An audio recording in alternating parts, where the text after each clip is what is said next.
Notre tour du monde des correspondants à présent en Italie. Certains schémas préhistoriques persistent. Selon une procureure, écoutez bien, il est normal pour les hommes de devoir surmonter une légère résistance que chaque femme manifeste, surtout lorsqu'elle est fatiguée et qu'un homme lui fait une avance sexuelle. En clair, le consentement mutuel n'existe pas et le viol au sein du couple est normal. Natalia Mendoza, vous êtes en direct de Rome. Bonjour à vous. Cette affaire a suscité bien sûr beaucoup de commentaires, notamment de la Cour européenne des droits de l'homme qui a condamné l'Italie.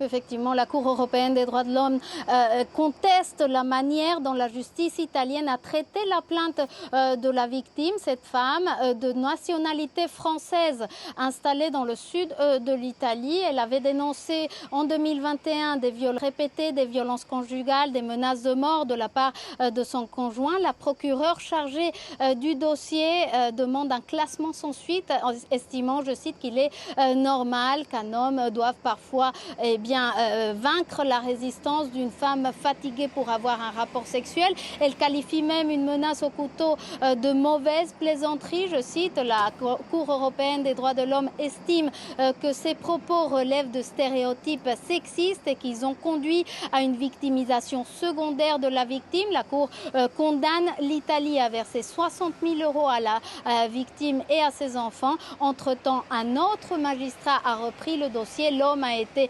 condamné à 4 ans et demi de prison. Il a fait appel de cette sentence.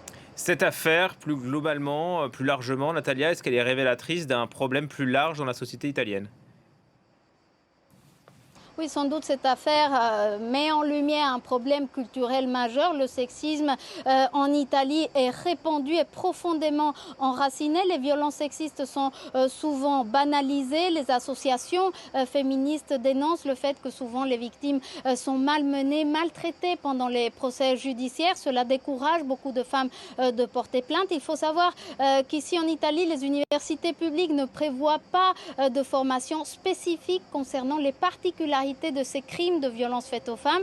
Et donc, sans être formés, pour les juges, c'est plus difficile de voir, de reconnaître les logiques de soumission, de domination qui sont propres à ces crimes sexistes. Voilà comment les préjugés sexistes entrent à l'intérieur des tribunaux italiens. C'est ce que nous expliquait en substance une magistrate de la Cour italienne de cassation avec laquelle j'ai pu discuter aujourd'hui. Écoutons ce qu'elle m'a dit en interview. Il sistema giustizia non è altro che lo specchio della società. Le système judiciaire n'est rien d'autre que le reflet de la société. Si nous vivons dans une société sexiste et discriminatoire à l'égard des femmes, nous ne pouvons pas imaginer que les juges ou les institutions éducatives, sanitaires et sociales échappent à ces stéréotypes.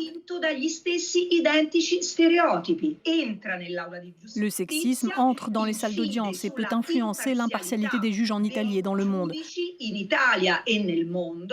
parce qu'il les empêche parfois de voir les faits dans toute leur objectivité.